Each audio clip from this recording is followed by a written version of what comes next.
নমস্কার নমস্কার নমস্কার নমস্কার নমস্কার নমস্কার নমস্কার নমস্কার আপনাদের সবাইকে সবাইকে সবাইকে নমস্কার জানাচ্ছে আপনাদের সৌমিত্র বসু। সবাইকে অজস্র অজস্র আন্তরিক শুভ কামনা জানাচ্ছে, সবাইকে স্বাগত জানাচ্ছে আজকের এই শরণাগত অনুষ্ঠানে এবং সবাইকে শুভ সকাল জানাচ্ছে, সবাইকে শুভ সকাল। আজকে রিক্তা দোষ আছে, শ্রী শ্রী লক্ষ্মী পূজা, সৎসঙ্গের প্রতিষ্ঠাতা ঠাকুর শ্রী অনুকূল চন্দ্রের শুভ আবির্ভাব তিথি। সেই উপলক্ষে পূজা হবে, মহোৎসব হবে। আর একটা ঘটনার কথা বলি আপনাদের, খুব বলতে ইচ্ছে করছে। আমি আমেরিকায় গিয়েছিলাম একবার, সেখানে আমার বোনের বাড়িতে ছিলাম, ওয়াশিংটন ডিসিতে। যে বাড়িতে আছি দোতলার ঘরের পাশে একটা জানলা দিয়ে পাশের বাড়ির লন দেখা যায়। একটা ভারী সুন্দর অচেনা গাছ একা রয়েছে, আর সবুজ ঘাস, ছাটা ঘাস, তার লন। বিদেশ, একেবারেই বিদেশ। তো আমি নিয়ে গিয়েছিলাম যার কথা বলবো, তার লেখা একটা ছোট গল্পের বই। সেটা পড়তে পড়তে পড়তে পড়তে আমার কিনো একটা বিভ্রম হতে লাগলো। আমার মনে হলো যে এই যে গাছটা, এই গাছটা এরকম কেন, এই ঘাসে ছাওয়া মাঠটা এরকম কেন। আসলে আমি মনে মনে তখন বাংলার গ্রামের মধ্যে ঢুকে গেছি, তার সঙ্গে আমার চারপাশের যে প্রত্যক্ষ জগৎ সেটা মিলছে না কিছুতেই। সেই বিস্ময়টা আমি ভুলতে পারি না। যার গল্প সংগ্রহ নিয়ে গিয়েছিলাম তার নাম বিভূতিভূষণ বন্দ্যোপাধ্যায়। তার জন্ম হয়েছিল 1894 খ্রিস্টাব্দের আজকের তারিখে 12ই সেপ্টেম্বর। বিভূতিভূষণ নিয়ে এইটাই আমার জীবনের, কি বলবো, একটা সর্বোত্তম অভিজ্ঞতা বলতে পারেন আপনারা। তাকে প্রণাম জানাই। এবারে বেণী মাধবশীলের পঞ্জিকা অনুযায়ী আজকের দিনটার কথা বলি। আজকে 26শে ভাদ্র 1431, ইংরেজির 12ই সেপ্টেম্বর 2024, বৃহস্পতিবার, নবমী। সূর্যোদয়ের সময় ভোর 5:25, সূর্যাস্তের সময় বিকেল 5:43। নক্ষত্র মূলা। জন্মে ধনু রাশি, ক্ষত্রিয় বর্ণ, রাক্ষসগণ। সন্ধে 6:09 নরগণ। আমাদের হোয়াটসঅ্যাপে চিঠি পাঠাবার নাম্বার দুটি। আপনি যদি শরণাগত সৌমিত্র পরিবারের সদস্য হন তাহলে সেইখানে চিঠি লিখতে পারেন, ওপরে SG লিখে দেবেন, তাহলে চিঠিটা আমার চোখে পড়বে।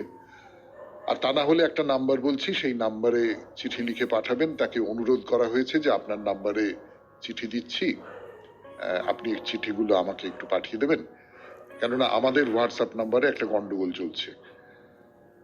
9123615431। আরেকবার বলি, 9123615431। এই নাম্বারে একটু চিঠি লিখবেন, ফোন করবেন না। এবারে তাহলে আজকের অনুষ্ঠান সম্পর্কে বলি। আজকের অনুষ্ঠানে প্রথমে পুরাণ চিরন্তনের জয়দ্রথের কথা বলছি আমরা। জয়দ্রথ দুঃশলা, মানে কৌরবদের একমাত্র বোন, সেই দুঃশলার স্বামী। তিনি দ্রৌপদীকে হরণ করে নিয়ে যেতে চেয়েছিলেন এবং তার ফলে প্রভূত পরিমাণে হেনস্থা হতে হয়েছে তাকে অর্জুন আর বিশেষ করে ভীমের হাতে। ওই যুধিষ্ঠির বলেছিলেন যে দুঃশলা বিধবা হবে, সেই জন্য তাকে বাঁচিয়ে দেওয়া হয়েছিল, কিন্তু তার আর্ধেক চুল খামচা করে ন্যাড়া করে তাকে বাড়ি পাঠিয়ে দেওয়া হয়েছিল। ফলে জয়দ্রথ তো খুবই অপমানিত। তিনি একটা বর চাইলেন মহাদেবের কাছে এবং সেই বর অনুযায়ী তিনি পাণ্ডুপুত্রদের একদিনের জন্য পরাস্ত করতে পারবেন, শুধু অর্জুন ছাড়া, এরকম একটা বর পেয়েছেন তিনি। আমরা অভিমন্যু বধের কথা বলবো আজকে, জয়দ্রথের উপর বিশেষভাবে আলো ফেলে। তারপরে চলে যাব স্বামী বিবেকানন্দের রচনা থেকে পাঠ। এই পর্বে স্বামীজির লেখা প্রবন্ধ বৌদ্ধ ভারত, অসামান্য প্রবন্ধ। সেই প্রবন্ধটি পর্যায়ক্রমে পড়ে শোনাচ্ছি আপনাদের। তারপর কথামৃত থেকে পাঠ, আপনাদের চিঠিপত্র এবং শেষে বাইরে দূরে। 92.7 বিগ FM এ শরণাগত অনুষ্ঠান শুনছেন। আমি আছি আপনাদের সঙ্গে, আপনাদের সৌমিত্র বসু। শুরু হতে চলেছে পুরাণ চিরন্তন। ফিরে এলাম গানের পর 92.7 বিগ এফএম এ শরণাগত অনুষ্ঠান শুনছেন আপনারা। আমি আপনাদের সৌমিত্র বসু। অভিমন্যুর কথা বলবো আপনাদের, তার আগে একটু ভূমিকা করে নিই। সুভদ্রাকে জোর করে হরণ করে বিয়ে করেছিলেন অর্জুন, এবং সেটা করেছিলেন কিন্তু কৃষ্ণের পরামর্শে। কৃষ্ণের বোন সুভদ্রা, তিনি মনে মনে অর্জুনকেই স্বামী হিসেবে পেতে চেয়েছেন। তো অর্জুন আর সুভদ্রার বিয়ে হয়েছে, বিয়ের পর খুব সুখে দিন কাটছে তাদের। অর্জুন কিন্তু মুখ্যত তো যোদ্ধা, মুখ্যত তার যুদ্ধ করতে ইচ্ছে করে, বীরত্ব দেখাতে ইচ্ছে করে, রণপারদর্শী বলতে যেটা বোঝায়। আর সুভদ্রাকে খুব যুদ্ধে নানান রকমের গল্প শোনান। তো অর্জুন একদিন, সুভদ্রা আর অর্জুন দুজনে মিলে শুয়ে আছেন, শুয়ে শুয়ে অর্জুন নানান রকম ব্যূহ তৈরি করা হয় তো, নানান রকম ভাবে যাতে শত্রুপক্ষ ঢুকতে না পারে বা বেরোতে না পারে, তার জন্য নানান ধরনের ব্যূহর কথা আছে আমাদের প্রাচীন শাস্ত্রে, যুদ্ধ শাস্ত্রে, যে কত রকম করে সৈন্য সাজানো যায়, সেই সাজানোর ফলে কেমন করে প্রতিপক্ষকে পরাস্ত করবার উপায় বার করা যায়, এরকম সব ব্যূহ। এইরকম ব্যূহ রচনা দ্রোণাচার্যের কাছে অর্জুন শিখেছেন। দ্রোণাচার্য তাদের যুদ্ধবিদ্যা শেখাতেন, সেই সমস্ত কথাবার্তা বলছেন। সেটা সুভদ্রার ভালো লাগবে কেন? আর তাছাড়া তার তখন গর্ভে সন্তান, তিনি শোনেন। এখন সন্তান সম্ভবা, ফলে ক্লান্ত লাগে। আর অর্জুনের যে হবু পুত্র অভিমন্যু, সেও তো ক্ষত্রিয়ের ছেলে, সে মায়ের পেট থেকেই যুদ্ধের এই সমস্ত গল্প টল্প শুনতে পায়। তো চক্রব্যূহ সাজানোর গল্প বলছেন অর্জুন, কিভাবে এই ব্যূহ সাজানো হয়, কিভাবে ব্যূহ ভেঙে ভেতরে প্রবেশ করতে হয়, এই শুনতে শুনতে শুনতে শুনতে সুভদ্রা ঘুমিয়ে পড়েছে। শুনছেন পুরাণ চিরন্তন 92.7 বিগ এফএম এ শরণাগত অনুষ্ঠানে। ফিরে আসছি তারপর কি হলো সে কথা বলবার জন্য। অর্জুন বলছেন এই সমস্ত কথা, সুভদ্রা শুনছেন, ভদ্রতা করে শুনছেন, স্বামী বলছেন এরকম শুনছেন, ঘুমে চোখ জড়িয়ে আসছে। আর সুভদ্রার পেটের ভেতরে যে সন্তানটি আছে, সে অভিমন্যু হয়ে জন্মাবে, সেও শুনছে। সে কিন্তু খুব আগ্রহের সঙ্গে শুনছে। তাই করতে করতে করতে করতে সুভদ্রা ঘুমিয়ে পড়েছে। অর্জুন বলছেন চক্রব্যূহে ঢোকবার কথা বলেছেন, কি করে ঢুকতে হয় সেটা বলেছেন। বেরোবার কথা বলবার আগে অর্জুন বুঝতে পারলেন যে সুভদ্রা ঘুমোচ্ছে, নিঃশ্বাস প্রশ্বাস গাঢ় হয়ে গেছে।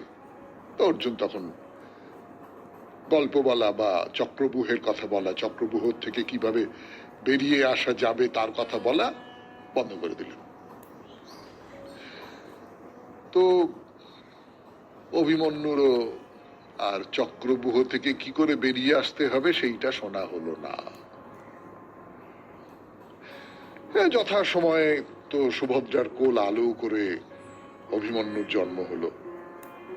কৃষ্ণের ভাগ্নে, অর্জুনের ছেলে, সে তো সাধারণ হতে পারে না। ছোট থেকেই তার হাতে তীর ধনুক, একেবারে কম বয়স থেকে অসাধারণ তার পারদর্শিতা, দুর্দান্ত তীর ধনুক চালায়, সবাই একেবারে মুগ্ধ, কঠিন কঠিন সমস্ত কাজ অনায়াসে করে ফেলে। সবাই তাকে খুব ভালোবাসে, খুব একবারে সকলের যাকে বলে নয়নের মণি হয়ে উঠেছে এই অভিমন্যু। অভিমন্যুর কথাটা বললাম জয়দ্রথের কথা বলতে গিয়ে, তার কারণ এই যে অভিমন্যু সে চক্রব্যূহে পড়বে, তার পশ্চাৎপটটা আপনাদের জানানোর দরকার ছিল। এরপর পুরাণ চিরন্তন আগামীকাল, তখন বলবো জয়দ্রথের ভূমিকার কথা। আপাতত গান, গানের পর স্বামী বিবেকানন্দের রচনা থেকে পাঠ। শুনছেন 92.7 বিগ এফএম এ শরণাগত অনুষ্ঠান। ফিরে এলাম গানের পর 92.7 বিগ এফএম এ শরণাগত অনুষ্ঠান শুনছেন। স্বামী বিবেকানন্দের লেখা বৌদ্ধ ভারত। পড়া শুরু করি, যতটা পড়েছিলাম তারপর থেকে। বস্তুত জৈনরাই ছিল কৃচ্ছ সাধনার পথিকৃৎ, তবে সেই সঙ্গে তারা কিছু কিছু মহৎ কার্য সম্পন্ন করেছিল। তাদের কথা ছিল, কাউকে আঘাত করো না, দুঃখ দিও না, যথাশক্তি অপরের উপকার সাধন করো। এই কর্ম, এই নীতি ও সদাচার এছাড়া আর যা কিছু, সবই ব্রাহ্মণদের হাতে গড়া বাজে জিনিস, সেগুলি বর্জন করো। এই মতবাদের ভিত্তিতেই তারা কর্মে প্রবৃত্ত হয়েছিল এবং এটিকেই নানাভাবে পূর্বাপর তারা বিস্তৃত করেছিল। সে এক বিচিত্র আদর্শ, শুধু অবৈরীয় পরোপকারের ভিত্তিতে সকল নৈতিক আদর্শকে দাঁড় করিয়ে দেওয়া একটি অভিনব আদর্শ বই কি। বুদ্ধদেবের অন্তত 500 বৎসর পূর্বেকার এই সম্প্রদায়। আবার বুদ্ধদেবও খ্রিস্টের জন্মের 550 বৎসর পূর্বে বর্তমান ছিলেন। এরা সমগ্র প্রাণী জগৎকে 5টি ভাগে বিভক্ত করেছিল। তাদের মধ্যে সর্বনিম্ন স্তরের যে জীব, তার মাত্র একটি ইন্দ্রিয় বর্তমান, সেটি স্পর্শেন্দ্রিয়। তার উপরের স্তরে রয়েছে স্পর্শ ও আস্বাদন ইন্দ্রিয়, তার উপরে স্পর্শ, স্বাদ এবং শ্রবণেন্দ্রিয়। চতুর্থ স্তরে আবার পূর্বের 3টির সঙ্গে দর্শনেন্দ্রিয় যুক্ত হয়, আর সর্বশেষ স্তরে পঞ্চেন্দ্রিয় সবই বর্তমান থাকে। 1 বা 2 ইন্দ্রিয় বিশিষ্ট যেসব প্রাণী, তারা চর্মচক্ষে দৃশ্যমান নয়, তারা জলমধ্যে অবস্থান করে। এদের, এই অতি নিম্ন পর্যায়ের প্রাণীদের হত্যা করা অতি ভয়াবহ কার্য। এই যুগে প্রাণী জগতের এ সকল তত্ত্ব অতি অল্পদিন আগে মাত্র জানা গেছে। তৎপূর্বে এ সম্বন্ধে বিশেষ কিছু জানা ছিল না। জৈনদের মত এই ছিল যে সর্বনিম্ন স্তরের প্রাণীদের এক স্পর্শানুভূতি ভিন্ন আর কিছু নেই। তার উপরের স্তরের প্রাণীরাও অদৃশ্য। জৈনরা জানতো যে এসব প্রাণী শুধু জলেই বাস করে এবং জল ফুটালে এরা মারা যায়। কাজেই জৈন সন্ন্যাসীরা তৃষ্ণায় মরে গেলেও নিজেরা জল ফুটিয়ে পান করতেন না। কিন্তু ভিক্ষার্থী হয়ে কোনো গৃহে গেলে গৃহস্থ যদি জল পান করতে দিত, তবে সে জল তারা গ্রহণ করতেন, কারণ সেক্ষেত্রে প্রাণী হত্যার দায় ছিল গৃহস্থের, আর জলপানের সুবিধাটুকু মাত্র ছিল তাদের নিজেদের। অহিংসার ধারণাটিকে এরা ক্রমশ এক হাস্যকর পর্যায়ে নিয়ে দাঁড় করিয়েছিল। যেমন স্নানের সময় শরীর মার্জনা করলে অসংখ্য অদৃশ্য জীবাণু ধ্বংস হয়ে যায় মনে করে এরা স্নানই করত না। এরা নিজেরা মরতে প্রস্তুত ছিল, কারণ মৃত্যু এদের কাছে এক অতি তুচ্ছ পরিণতি ছিল, আর অপর কোনো প্রাণীকে হত্যা করে বেঁচে থাকতেও এরা প্রস্তুত ছিল না। এদেরই সমসাময়িক কালে আরো নানা কৃচ্ছ সাধন পরায়ণ সম্প্রদায় ছিল, এবং এই কৃচ্ছ সাধনার কালেই পুরোহিত এবং রাজন্যবর্গের মধ্যে রেষারেষি ও রাজনৈতিক বিদ্বেষ দানা বেঁধে উঠেছিল। আর সেই সঙ্গে সঙ্গে নানা বিক্ষুব্ধ সম্প্রদায়েরও উদ্ভব হয়েছিল। আরো কঠিন সমস্যা ছিল জনসাধারণকে নিয়ে, কারণ একালেই জনসাধারণ সর্ববিষয়ে আর্যদের সম অধিকার দাবি করছিল। প্রকৃতির নিত্য প্রবহমান স্রোতস্বিনীর তীরে দাঁড়িয়ে জলপানের অধিকার থেকে চিরবঞ্চিত হওয়া তাদের পক্ষে যেন ক্রমশ অসহনীয় হয়ে উঠছিল। এই মহাসন্ধিক্ষণেই সেই বিরাট পুরুষ বুদ্ধদেবের জন্ম হয়েছিল। তার জীবন এবং চরিত কথা আপনারা সকলেই অবগত আছেন। নানা অলৌকিক ঘটনা বা কাহিনীতে মণ্ডিত হওয়া সত্ত্বেও, যা মহাপুরুষ মাত্রেরই জীবনে হয়ে থাকে, বুদ্ধদেব জগতের ইতিহাস স্বীকৃত মহাপুরুষগণের অন্যতম। বস্তুত এদিক থেকে মাত্র 2 জন মহাপুরুষের নামই উল্লেখ করা যেতে পারে, যাদের সম্বন্ধে শত্রু মিত্র উভয়ই একমত। একজন সুপ্রাচীন বুদ্ধদেব, অপরজন হযরত মুহাম্মদ।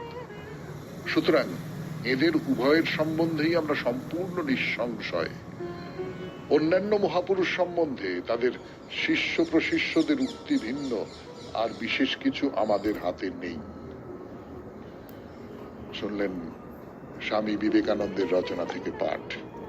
92.7 বিগ এফএম এ শরণাগত অনুষ্ঠান শুনছেন। আমি আছি আপনাদের সঙ্গে, আপনাদের সৌমিত্র বসু। এরপর ঠাকুর শ্রী রামকৃষ্ণ পরমহংসদেবের কথামৃত। গানের পর ফিরে এলাম। 92.7 বিগ এফএম এ শরণাগত অনুষ্ঠান শুনছেন আপনারা। আমি আছি আপনাদের সঙ্গে, আপনাদের সৌমিত্র বসু। হাত ধরে নিয়ে যাচ্ছি ঠাকুর শ্রী রামকৃষ্ণ পরমহংসদেবের কাছে। না, এ আমাদের মানস ভ্রমণ। আপনারা যেমন মানস ভ্রমণ করেন বাইরে দূরেতে, এখন আন্দামান ভ্রমণ করছেন, সেলুলার জেল দেখবেন, তো সেই রকম করে মানস ভ্রমণ। কিন্তু তাই বা কম কি, ঠাকুর যে কথাগুলো বলেছেন কথামৃতের মধ্যে রয়েছে, সেই সব কথা শোনাচ্ছি আপনাদের, বলি আপনাদের সেই সব কথা। যেমন ঠাকুর বলছেন যে আমাকে বালকের অবস্থায় রেখেছে।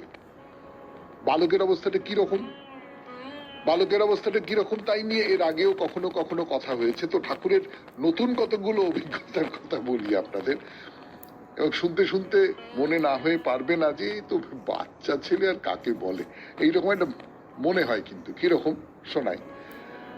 বলছেন যে একদিন ঘাস বনে কি একটা কামড়িয়েছে ঠাকুরকে।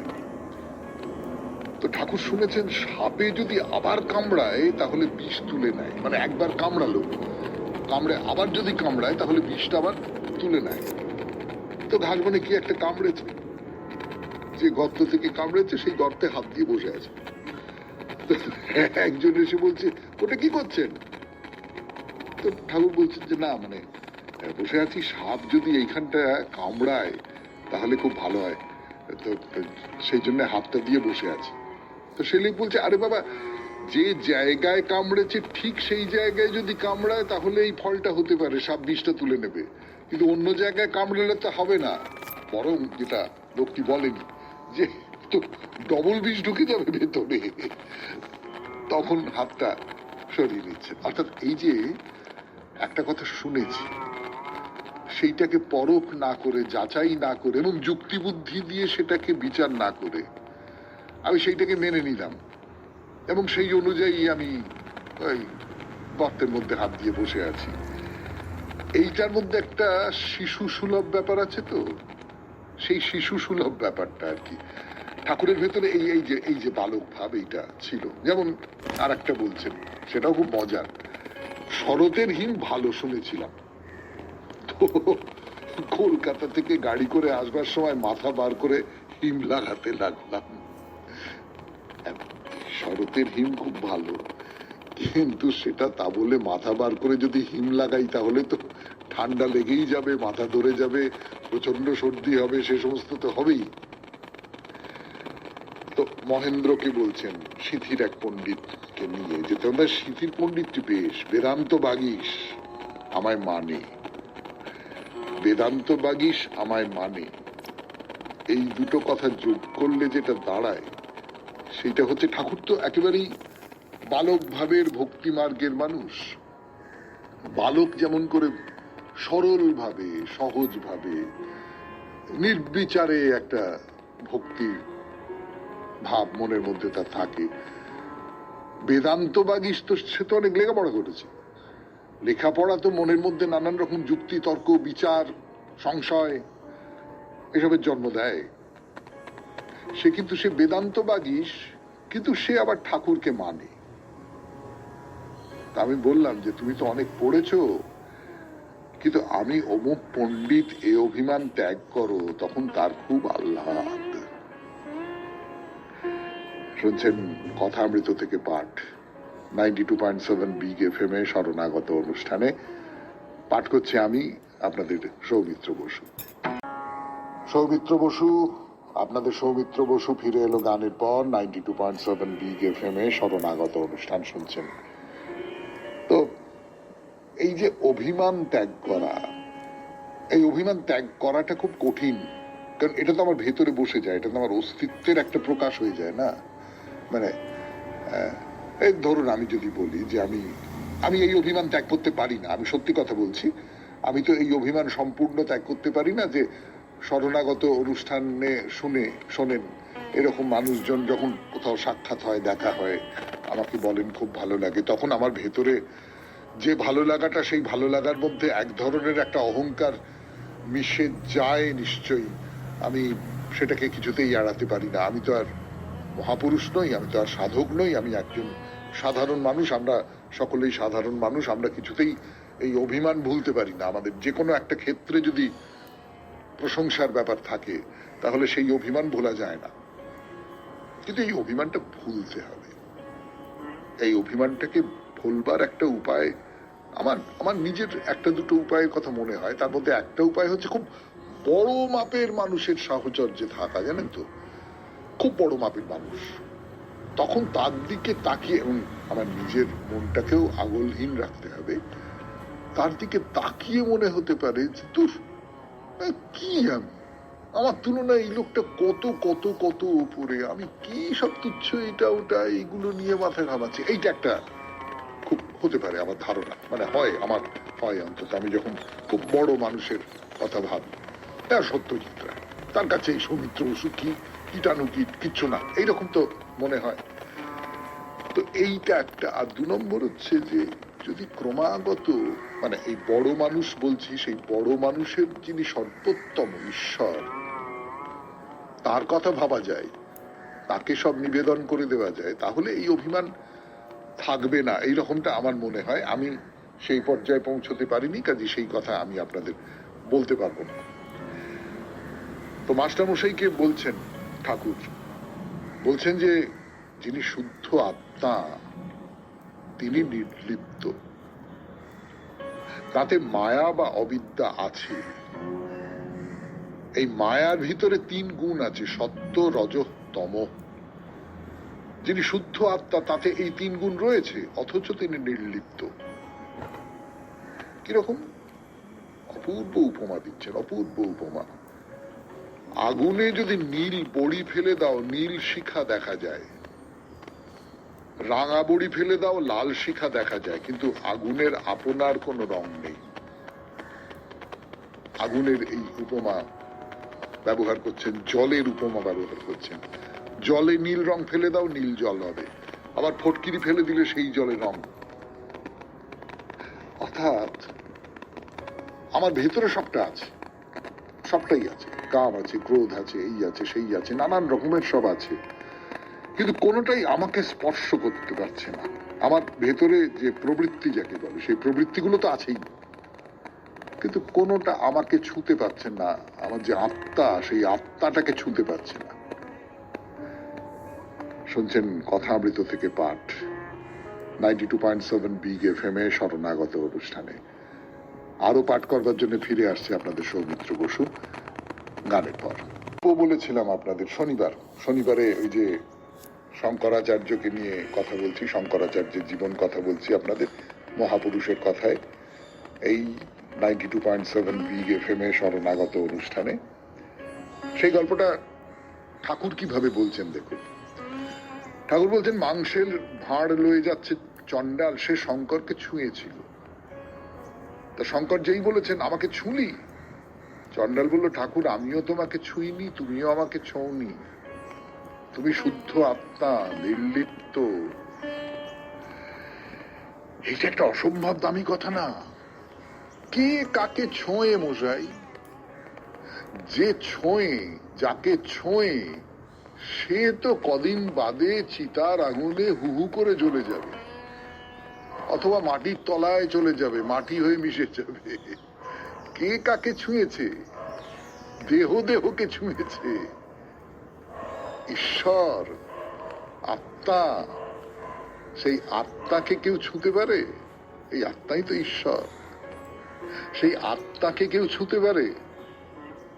ছুঁতে পারে, আত্মাকে ছুঁতে পারে, কিন্তু সে ছোঁয়া এই ছোঁয়া নয়।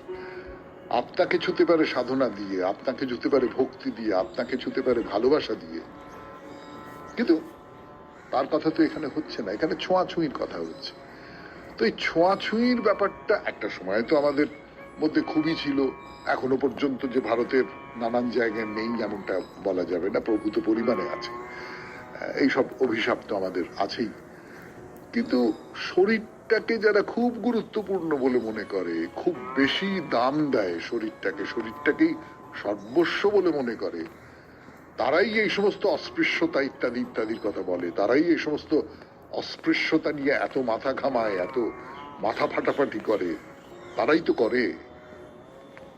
কিন্তু এই চণ্ডাল সেই শঙ্করাচার্যকে যে জ্ঞান দিয়েছিল, আপনাদের নিশ্চয়ই মনে আছে, আমি বলেছিলাম আপনাদের মহাপুরুষের কথায়।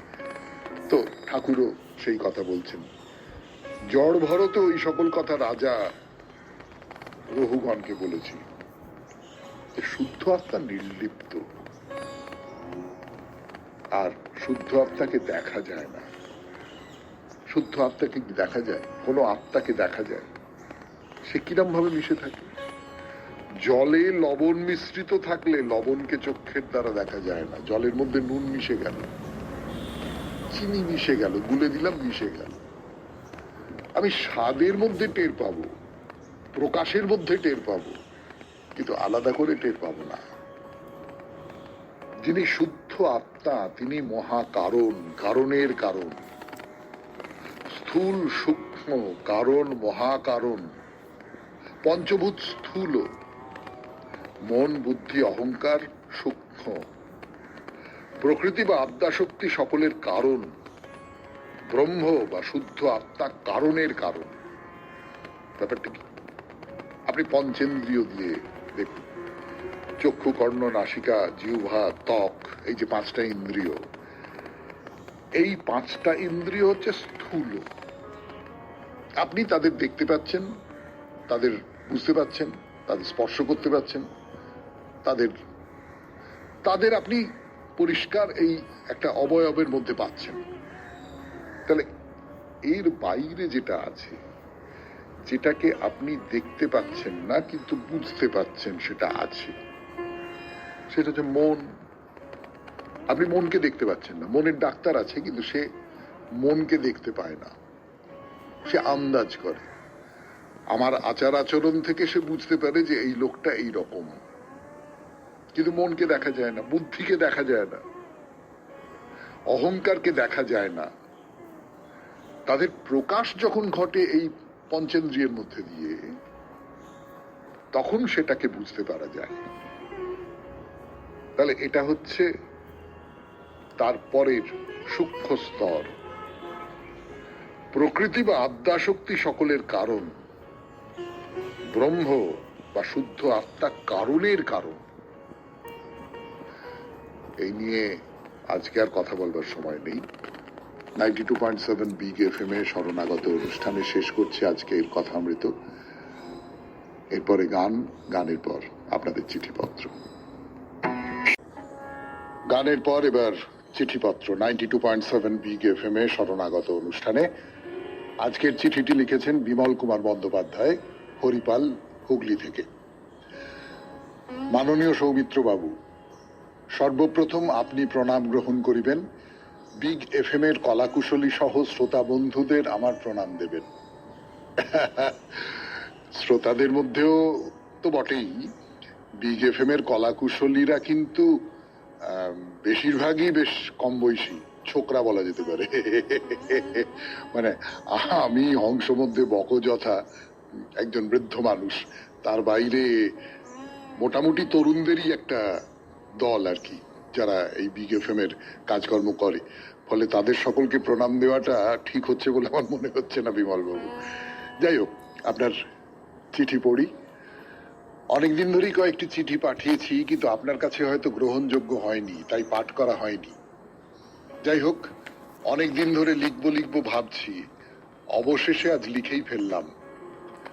আপনার পরিবেশিত রবিবারে শ্রী চৈতন্য মহাপ্রভুর বর্ণনা ও বাচনভঙ্গি আমার পরিবারকে এতটাই মুগ্ধ করছে যা ভাষায় প্রকাশ করা সম্ভব নয়। তার থেকে বড় কথা, পাড়ার 4 জন বৃদ্ধ ভদ্রলোক রবিবার হলেই ভোর 5টায় আমার বাড়ি এসে উপস্থিত হয়ে যায় মহাপ্রভুর আলোচনা বর্ণনা আপনার কণ্ঠে শুনবে বলে, কারণ ওদের বাড়িতে রেডিও নেই।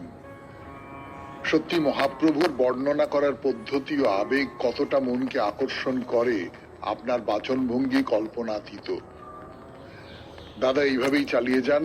ভগবানের আশীর্বাদ ও শ্রোতা বন্ধুদের ভালোবাসা আপনার কর্মজীবনকে আরো সমৃদ্ধ করুক, এটাই আশা। ধন্যবাদান্তে ইতি বিমল কুমার বন্দ্যোপাধ্যায়, হরিপাল, হুগলি। এটা কি বলবো বলুন তো, মানে শ্রোতারা অনেক সময় চিঠি লিখে বলেন যে ভালো লাগে, সেটা শুনতেও খুব ভালো লাগে। একটু যে অহংকার হয় না তা নয়, সে তো সেদিন কথামৃত প্রসঙ্গে বলছিলাম যে আমার ভেতরেও তো ওই অহংটা যে কাজ করে না, পুরোটা চেয়ে চেয়ে বাদ দিতে পেরেছি এমনটা নয়। কিন্তু এই অনুষ্ঠান শোনবার জন্য চারজন বয়স্ক বৃদ্ধ মানুষ তারা ভোর 5টার সময় আরেকজনের বাড়িতে এসে উপস্থিত হন এবং অনুষ্ঠান শোনেন। বিমলবাবু, আমি জানি না আপনি আপনি কল্পনা করতে পারছেন কিনা এটা আমার পক্ষে যে কত বড় সম্মান, কত বড় সম্মান। তার কোনো মানে আমি আমি আমি কোনো সীমান্ত দেখতে পাচ্ছি না আর কি এই সম্মানের। আপনি এই খবরটা দিলেন আমাকে, এর জন্য আপনাকে অসংখ্য অসংখ্য অসংখ্য ধন্যবাদ।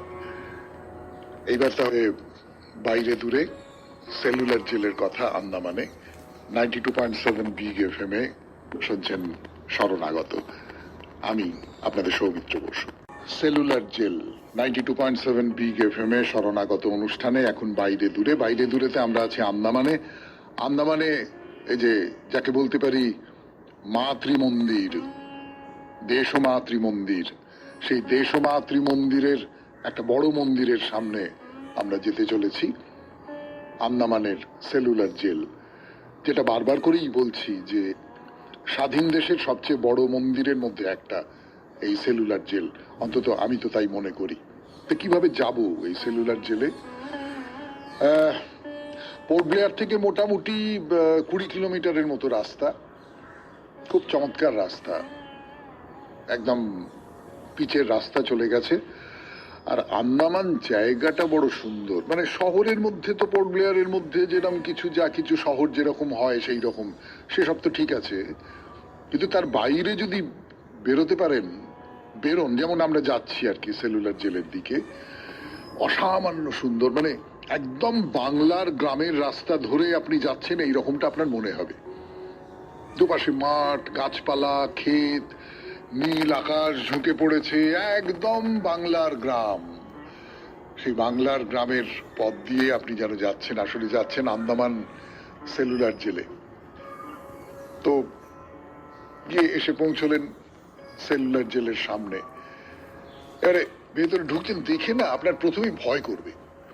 ভয় করবে মানে দুটো টানা লম্বা দুটো বাড়ি, উঁচু বাড়ি, রাক্ষসের মতো দেখতে, হ্যাঁ, উঁচু বাড়ি, খোপ খোপ খোপ খোপ খোপ খোপ খোপ, সেগুলোর কথা বলবো পরে। এবং সেটা না ওই ত্রিভুজের মতন হয়ে গেছে, মানে চওড়া জায়গা থেকে আস্তে আস্তে আস্তে আস্তে এরকম ছোট হয়ে গেছে আর কি। মানে আপনি যদি চওড়া জায়গাটা দিয়ে ভেতরে প্রবেশ করেন, আপনার মনে হবে যেন দুপাশের ওই ভয়ঙ্কর 3তলা প্রাসাদ আপনাকে দুপাশ থেকে ক্রমাগত চেপে ধরছে।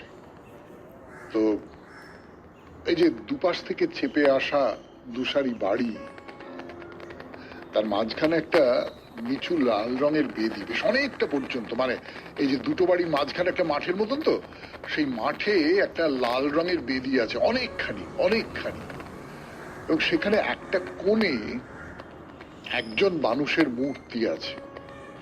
সেই মূর্তিটা ভালো করে লক্ষ্য করুন, লক্ষ্য করতেই হবে আপনাকে, আলাদা করে চোখে পড়বে। একটা ফ্রেম, সেই ফ্রেমের গায়ে তাকে বেঁধে রাখা হয়েছে। মানুষটি প্রায় উলঙ্গ, একটা কালো ছোট্ট প্যান্ট পরে আছে, এবং বুঝতেই পারা যায়, আপনারা কল্পনায় দেখতেই পাবেন যে এই মানুষটি ওই ফ্রেমের দিকে মুখ করে, অর্থাৎ পিঠটা পেতে দিয়ে তাকে বেঁধে রাখা হয়েছে।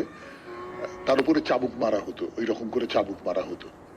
তো এই মূর্তিটা তো পরবর্তীকালে তৈরি করা হয়েছে, এটা তো, কিন্তু এই যে মূর্তিটা সেলুলার জেলে কিভাবে বন্দীদের উপর অত্যাচার করা হতো তার প্রতীক হিসেবে এই মূর্তিটাকে এখানে রেখে দেওয়া হয়েছে। অর্থাৎ প্রথম দেখেই আপনার মনের মধ্যে এই সেলুলার জেল সম্পর্কে একটা ধারণা কোথাও তৈরি হয়ে উঠবে।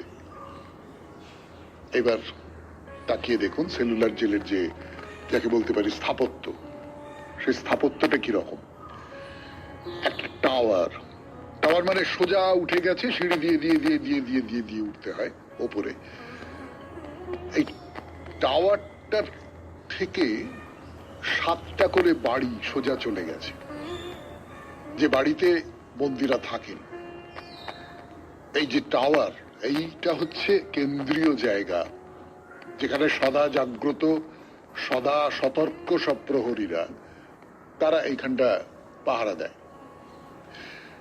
অর্থাৎ কিরকম বলুন তো, ওই ধরুন আমাদের অশোক চক্র, মানে আমাদের পতাকার যে অশোক চক্র, মাঝখানে একটা কেন্দ্র, সেখান থেকে চারপাশে সমস্ত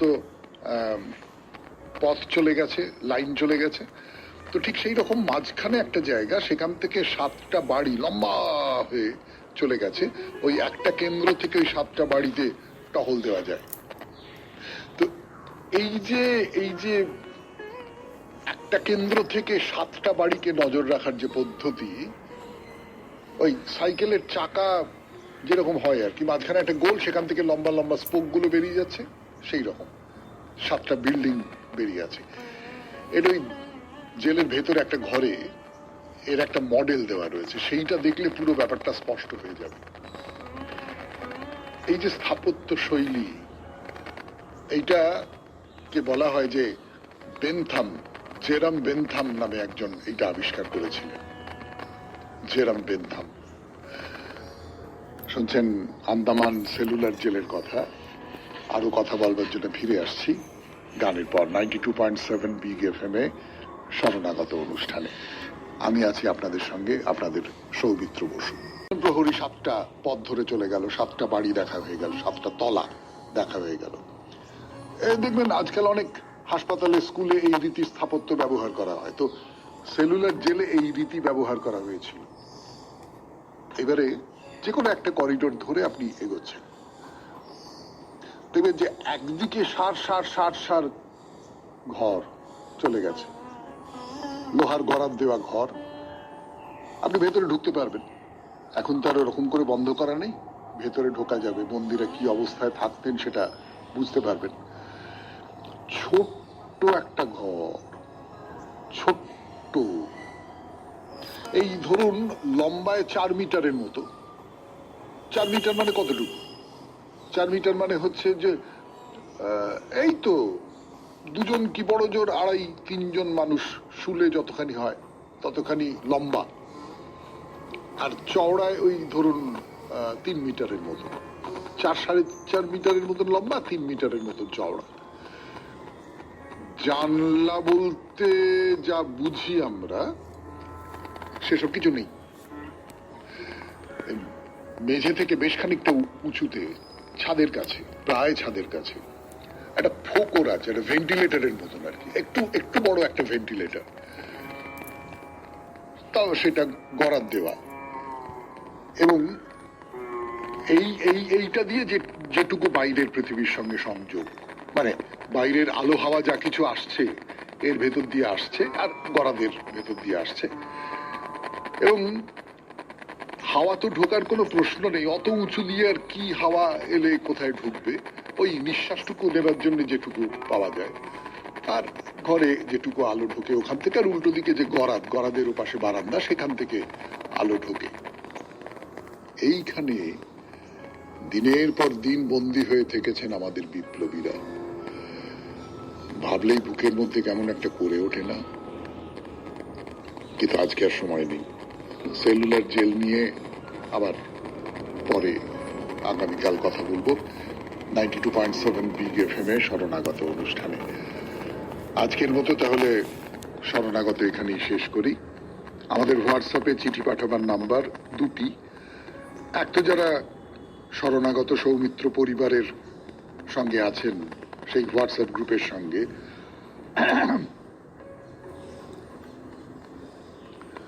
তারা সেইখানে চিঠি পাঠাতে পারেন। চিঠির আগে SG লিখতে হবে। আর একটা নাম্বার দেওয়া আছে 9123615431। এই নাম্বারে চিঠি পাঠাতে পারেন, ফোন করবেন না। তাহলে এবার রবীন্দ্রনাথের কবিতা দিয়ে শেষ করি আজকের অনুষ্ঠান। প্রাণের পাথেও তব পূর্ণ হোক হে শিশু চিরায়ু, বিশ্বের প্রসাদ স্পর্শে শক্তি দিক সুধা সিক্ত বায়ু। হে বালক বৃক্ষ তব উজ্জ্বল কোমল কিশলয়, আলোক করিয়া পান ভাণ্ডারিতে করুক সঞ্চয় প্রচ্ছন্ন প্রশান্ত তেজ। লয়ে তব কল্যাণ কামনা, শ্রাবণ বর্ষণ যজ্ঞে তোমারে করিনু অভ্যর্থনা। থাকো প্রতিবেশী হয়ে, আমাদের বন্ধু হয়ে থাকো। মোদের প্রাঙ্গণে ফেলো ছায়া, পথের কঙ্কর ঢাকো কুসুম বর্ষণে। আমাদের বৈতালিক বিহঙ্গমে শাখায় আশ্রয় দিও। বর্ষে বর্ষে পুষ্পিত উদ্যমে অভিনন্দনের গন্ধ মিলাইয় বর্ষা গীতিকায়, সন্ধ্যা বন্দনার গানে। মোদের নিকুঞ্জ বিথিকায় মঞ্জুল মর্মরে তব ধরিত্রীর অন্তঃপুর হতে প্রাণ মাতৃকার মন্ত্র উচ্ছ্বসিবে সূর্যের আলোতে। শত বর্ষ হবে গত, রেখে যাব আমাদের প্রীতি শ্যামল লাবণ্যে তব। সে যুগের নূতন অতিথি বসিবে তোমার ছায়ে। সেদিন বর্ষণ মহোৎসবে আমাদের নিমন্ত্রণ পাঠাইও তোমার সৌরভে দিকে দিকে বিশ্বজনে। আজি এই আনন্দের দিন, তোমার পল্লব পুঞ্জে পুষ্পে তব হোক মৃত্যুহীন। রবীন্দ্রের কণ্ঠ হতে এ সঙ্গীত তোমার মঙ্গলে, মিলিল মেঘের মন্দ্রে, মিলিল কদম্ব পরিমলে।